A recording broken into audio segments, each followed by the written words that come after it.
आज से कई सौ साल पहले जब पेन या पेंसिल का आविष्कार नहीं हुआ था, उस दौर में पंख और स्याही की मदद से लोग लिखा करते थे। लेकिन उसमें कई बार ऐसा होता था कि स्याही पेपर के ऊपर ही गिर जाती थी और सारा का सारा कागज ही बर्बाद हो जाता था। अब इसके बाद लोगों ने चारकोल का इस्तेमाल करना शुरू कर दिया, लेकिन उसमें यह समस्या आई कि चारकोल हाथों को ही गंदा कर देता था।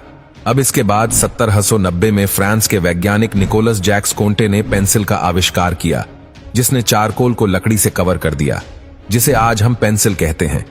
पूरी दुनिया में हर रोज 2 करोड़ पेंसिलें बेची जाती है। अब दोस्तों, कई बच्चे तो पेंसिल से लिखते कम है और चबाते ज्यादा है, लेकिन दोस्तों, ऐसे में आपके मन में क्या कभी यह सवाल आया है कि आखिर पेंसिल की लीड को पेंसिल में डाला कैसे जाता है और कैसे पेंसिल फैक्ट्री में बनाई जाती होगी? तो आइए हम पेंसिल बनने के पूरे प्रोसेस को देखते हैं। दोस्तों, पेंसिल बनाने के लिए सबसे पहले उसकी लीड पर काम किया जाता है, जैसे कि ग्रेफाइट, क्ले और पानी के साथ अच्छी तरह आपस में मिक्स करना।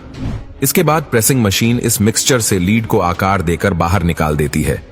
अब इसकी अगली प्रोसेस में लीड्स को ड्राई किया जाता है और फिर उन्हीं लिड्स को 1500 डिग्री पर पकाया जाता है ताकि ये सख्त हो सके। अब इन लिड्स को लिक्विड वैक्स में कुछ देर के लिए रखा जाता है और अगर कलर पेंसिल बनानी है तो फिर वैक्स या फिर क्ले में कुछ कलर डालकर उन्हें कलरफुल बनाया जा सकता है। अब दोस्तों, लिड्स बन के तैयार हो चुकी है, लेकिन प्रॉब्लम यह है कि अब हम इसे लकड़ी में डालेंगे कैसे?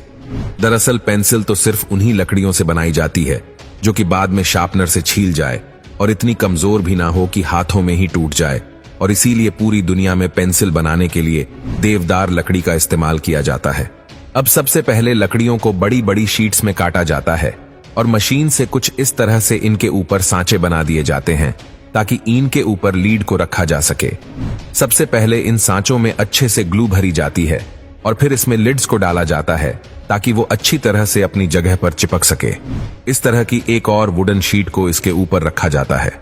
अब इन शीट्स को रखकर इन्हें कंप्रेसर मशीन में डाल दिया जाता है, जो कि दोनों तरफ से 900 किलो का फोर्स लगाते हैं और करीब 1 घंटे तक यह प्रोसेस चलता है। ऐसा करने से लकड़ियां एक दूसरे से चिपक जाती हैं। अब बारी आती है लकड़ियों की सीटों को पेंसिल में बदलने की। उसके लिए जो शीट्स कंप्रेसर में डाली गई थी, अब उन्हें इस मशीन में डाला जाता है, जो कि उन शीट्स को अलग अलग तरह की पेंसिल की शेप में काट देती है और नटराजन पेंसिल में हेक्सागन शेप को यूज किया जाता है, जिसके लिए यह प्रोसेस 2 बार करना पड़ता है। अब इस काम के बाद इन पेंसिल को लेक्यूरिंग हेड नाम की मशीन में डाला जाता है और इस मशीन का काम है उन पेंसिल्स को पेंट करना। अब इसमें एक एक करके पेंसिल्स जाती है और रंगीन होकर बाहर आती है और पेंसिल्स को सुखाने से पहले उन पर स्टैंप लगाई जाती है। अब पेंसिल बन के तैयार हैं, लेकिन कई बार आपने देखा होगा कि पेंसिल्स के ऊपर इरेजर भी लगी होती है। अब उसे लगाने के लिए हमें इरेजर बनाना पड़ेगा, और ये इरेजर कैसे बनता है उसकी हमने एक अलग से वीडियो भी बनाई है, जिसे आप देख सकते हैं हमारे इस पेज पर। धन्यवाद।